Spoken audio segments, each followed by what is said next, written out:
course, even as markets continue to be on turbo mode, here's what the most optimistic estimate on the street is looking like. And that's one coming from Karvy. It believes that the Sensex could actually reach 1 lakh by 2020.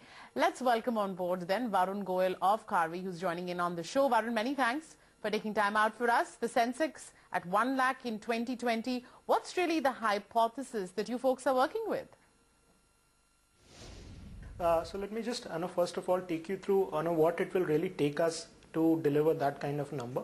What we are saying is that we are going to see a 25% kind of a compounding year on year in Sensex, which will take us to that 1 lakh number by 2020. In itself, it's not. We believe it's not such an aggressive number. We have seen earnings growth of 25% CAGR, in Sensex companies between 2003 and 2008 at 25%. So it has been done historically in India. It has been done historically in the United States and other parts of the world. So we believe it is very much doable. What we are seeing in India is a cyclical upturn from a very, very low growth rate of around 4.5–5% for last 8 quarters now. And we believe that gradually we are going to see a revival of the investment cycle. So the kicker of how the growth will revive. So if you look at agriculture, it's probably going to be muted this year.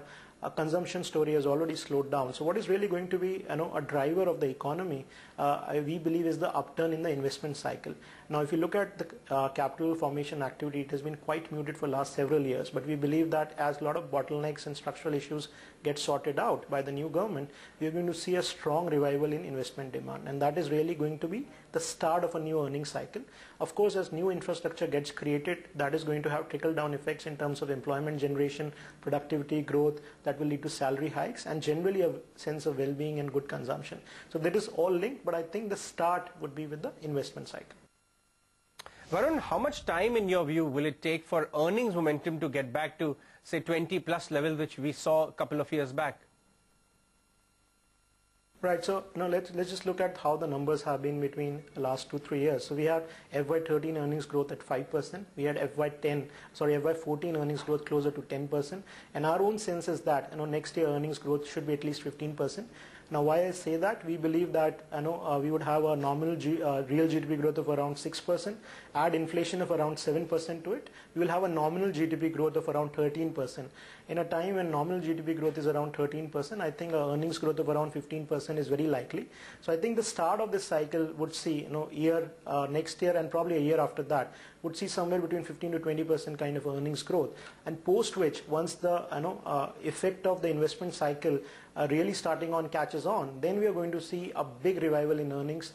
If I were to look back at the years of 2006, 7, 8, we saw earnings growth of 30–35% also, and I think those kind of times can easily come back as the economic growth goes to 7.5, even 8% by 2017–18. So that is really what we believe can potentially happen once the structural bottlenecks that the Indian economy is facing start to get addressed. Varun, how do you really see domestic versus foreign flows pan out from here on? Because up till now, of course, the participation of flows is very important from institutional side. Up till now, it has been foreigners who have been dominating as far as Indian equities are concerned. Yeah, so I think there are two parts to the flows question. First is the domestic. If you look at the mutual fund industry, the insurance industry, and even the HNI investors, last several years they've been almost out of the market. We've actually seen redemptions in most of these domestic institutional investors. We see that cycle reversing going forward. I think we're going to see a lot more of equity interest building in as this bull market continues. Also, I think the important point is that we are seeing a gradual shift from physical savings to financial savings. I think the real problem with India was that a lot of people moved from physical savings to real savings, which is real estate or gold, because there was very high inflation, and the only way to beat inflation in the last 4–5 years was to move into hard assets. I think now people are going to move money out of those hard assets and move into physical financial savings like equities, and that is really going to start a virtuous cycle of higher savings, higher consumption, which again leads to a higher growth. As far as the foreign investor flow is concerned, I think India is in kind of a sweet spot. If you look at the BRICS space, Russia is facing a war-like situation in Ukraine. China is going through its own slowdown. Turkey is having its own internal security problem. Indonesia has not seen the best of governments coming into place. Brazil, of course, is undergoing a period of very, very slow growth. So if you look at most of the large emerging markets, countries which can absorb large amount of inflows, India is relatively in a much, much better place. So we see, the foreign inflows also continuing for the next few quarters. You know, you guys have also said that earnings growth, you believe, is seen at something like 20% for the next 5 years. Keeping that in mind, which sectors do you suppose will lead the recovery, when it comes to earnings over the next 2 years or so? Well, I think if you compare the performance of public sector versus private sector in the last 10 years, between 2004 and 2013, public sector has been a huge underperformer. That is, I think, essentially because of the fact there was a lot of governance problems, interference, there was a subsidy problem. I think a lot of those sectors should see the first rebound. So let's take the example of oil and gas companies. I think we're going to soon have a scenario where diesel subsidies become almost zero.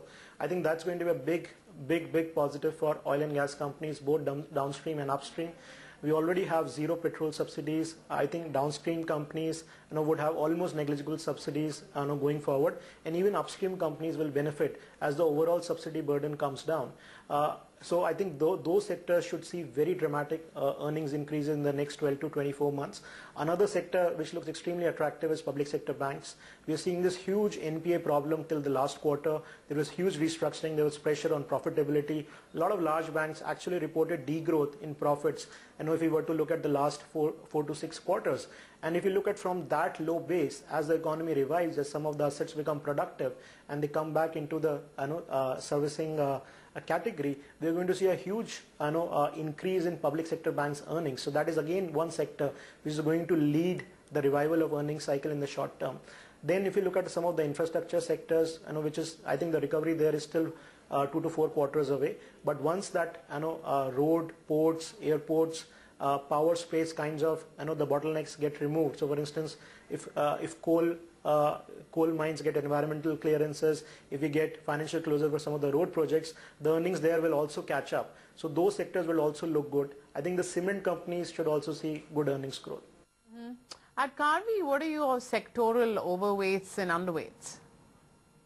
So our big sectoral overweight is an oil and gas space.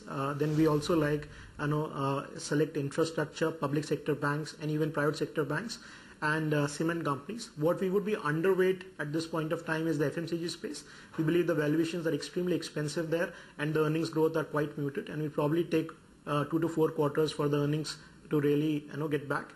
And then I think some of the defensive names in the IT and pharma would also likely to underperform in the next 2 to 3 quarters. Varun, in terms of portfolio construction, what are some of the top stocks which you are recommending your clients to be must in the portfolio to play this theme of a longer term, both from the large and the mid-cap space? Well, I think broadly, if you look at it, the mid-caps are significantly undervalued in terms of their valuations compared to the large cap space. So the upside potential there is far higher. We would believe that a lot of private and public sector mid-cap banks, housing finance companies, mid-cap cement companies, then select infrastructure names should do well. Because of compliance reasons, I would not be able to go into stock specific, but I think broadly these are the themes.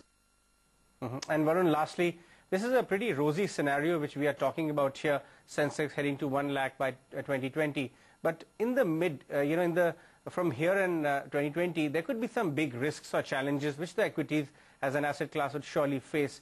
Tell us what kind of challenges could investors should brace themselves for?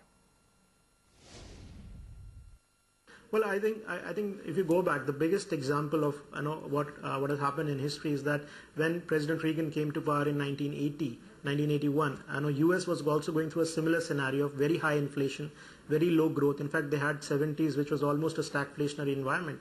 And then we had Mr. Paul Volcker, the Federal Reserve Governor, which came in and broke the back of inflation. And then, high growth sustained for a very, very long period of time. So I think the biggest challenge to my, understanding is that inflation has to sustainably come down the only way you can build a sustainable macroeconomic recovery, when you can have a sustainable bull run in equity, is then when inflation is convincingly defeated. And I think in Governor Rajan, we have somebody who remains very, very alive and vigilant to the fact that Indian economy tends to overheat, and therefore he is targeting CPI as inflation metric. So I believe as long as we can tame inflation, we can build a huge a base for a big macroeconomic recovery to play out. The other critical factor is that the investment cycle really has to start.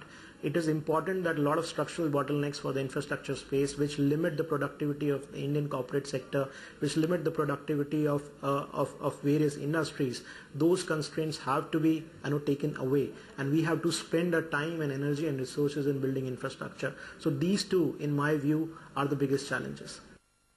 All right, Varun, we'll leave it at that. Many thanks for taking time out for us then this evening.